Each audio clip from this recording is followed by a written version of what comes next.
What's up YouTube, it is your boy Muaythai Pat here, and we are back with another video. Today we are going to be sitting up there, and we're going to talk about the Yuki Yoza fight, Yuki Yoza versus Johnathan Haggerty fight, part 2. This is going to be a very exciting matchup, and I have some things to show you about how Yuki Yoza is training. And I am going to tell you about how I think Johnathan Haggerty can stop that with his own video. And so we're going to get started right now. So first I want you to like, share, and subscribe. And I want you to just see these clips throughout the video. I'm going to go and I'm going to just show them for a little bit, you know, and just throughout the video, how long the video is, maybe every 30 seconds or so. I'll go ahead and start it. I don't want to put anything in there outside of 2 minutes just because I don't want to get copyrighted. So you'll start seeing them essentially at 2 minutes. So one thing that I sit up here and believe that Yuki Yoza may have the advantage over is that he is the small guy.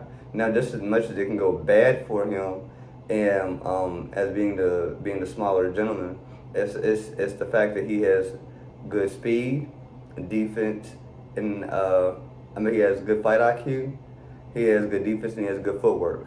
Now, what helps him with all that is the speed, you know, and everything doesn't have to be perfect, but because he trains it so many times, it is perfect, and that is the number one thing for me. You know, him sitting up there and having a one thing that I think that, especially if this is the kickboxing bout, I believe that the only two problem people that I guess train and fight out of Thailand that haven't had a problem with the Japanese fighters as they get doing with the speed and the low kicks and stuff like that, you know, and it's Superbond. It didn't even have a scratch on him. Versus Masaki Nordi, and then you got Johnathan Haggerty. You know, he has fought some recently, I think, back to back. And so I do think that it's a good promo to have like this Thailand versus like Japan thing, and then Russia starting to enter the fray with the one they call I think it's Abdullah. I forgot his name, but they call him basically the Russian Bruce Lee. Basically, they say he fights like water and he moves like water, and that's very, very, very good. He just called out Ronting recently, and even though I have Ronting in that matchup, I gotta see this dude fight just a little bit more. I'm not talking about like until he fights Ronting. If he wants to fight Ronting after that, I'm sure Ronting would. You know, but when I sit up there and I look at Yuki, it's just the constant guard manipulation. You know, now one thing about it is that I would kind of be careful because Haggerty's gonna come up there and lead hook.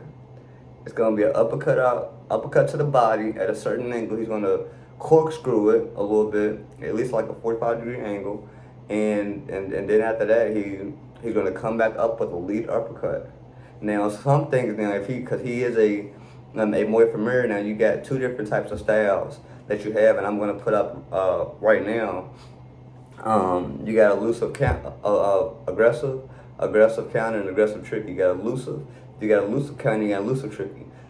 Haggerty tends to go in the bout of elusive tricky, and that will help him versus a guy like Yuki, who is, I guess you would say, more as a aggressive fighter.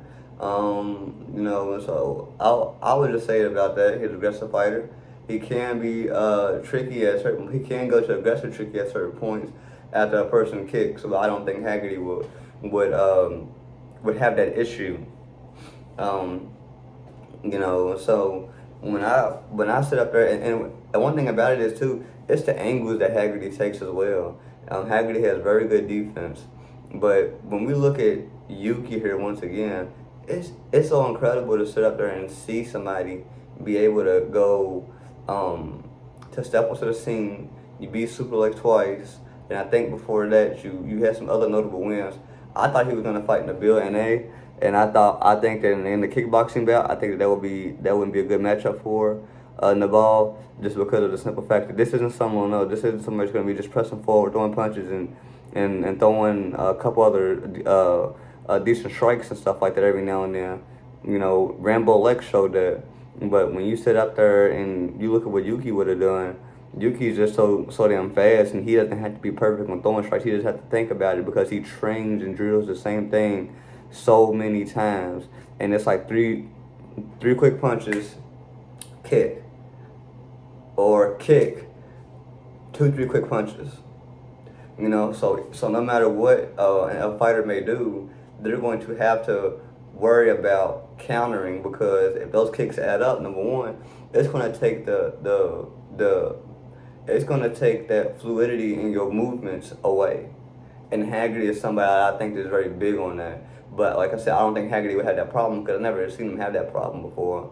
You know, so this would be a very big upset to me, because like I said, I get Haggerty winning this, and I haven't seen Haggerty lose to too many people. He beat some greats. I mean, Nango, for crying out loud. I mean, and Nango's I just bought this course in the Bob University like a year ago. You know what I'm saying? So, you know what I'm saying? Like welcome to the Players Club. You know what I'm saying? Nango and Yuki. You know what I'm saying? So it's just to me, it's like this is gonna be such an exciting fight, because like I said, you got somebody that is aggressive, tricky, and you got somebody that is elusive, tricky. So basically, they're both tricky, but they both have different ways of going about it. Now, when Haggerty sits up there and he starts to be aggressive and he goes to aggressive, tricky, that's going to be his problem, because the repeated teeps, I think the best way to beat a Japanese fighter, at least now on one championship, you got to use those teeps. If you do not use your teeps, you're going to get destroyed. And that's what I feel like Superlek didn't do enough of, because he could have did anything off those teeps, especially with him bouncing that lead foot up and going into a defensive style until he sees something that he likes, and that he can go and create some openings, or he just sees an opening. And so I feel like Superlek should have used his teeth. Superlek being one of my top 3 fighters, because like I said, I love Stan Fairtex over everybody. Damn it, and I don't give a damn. You know, I like Pranjan Chai. I like Johnathan Haggerty. You know, I like Superlek. I like Yuki. I like Nango. You know, it's just, I like all the fighters, but, you know, I'm just talking about some of my personal favorites. And so, like I said, Yuki is going to give him a very tough matchup. Like I said, you got aggressive, and you got aggressive, tricky, and you got elusive, tricky. This makes for so much styles of matchups. When you go from the borders to the pockets, that's what I think Yuki is good at doing, and using the head movement and getting into the pockets and using some of those weapons. I think Haggerty is good at when you go from borders, where you can keep in a person at borders and you can bounce in between the two. Like I said, it's a very big difference, because then you start to go on defense, which is both the lead foot and the back foot is aligned, so you don't want to necessarily bend too much over here. You don't want to have your head too much over, because it can create certain openings, even when it comes to leg kicks. So a person has to be very careful with doing these things, because they're going to sit up and they're going to put in work.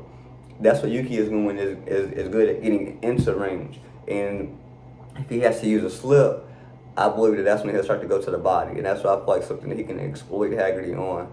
But like I said, Haggerty is good at keeping somebody away from him until he decides, okay, you still want to come in? I'm gonna let you come in, but you're not leaving. And that's what it is. And so I think this is gonna be a good it's gonna be a good matchup. Like, share, and subscribe to continue to get more videos. Well, I'm gonna do it anyways, but continue to get more videos. My goal is not just on the subscribers and stuff like that. It's to get or the likes, but it's to get 100 videos out, and for me to learn to edit better, me to learn to build a better channel and stuff like that. And so, thank you all for coming and watching this video. I love you all, and you all have a great day.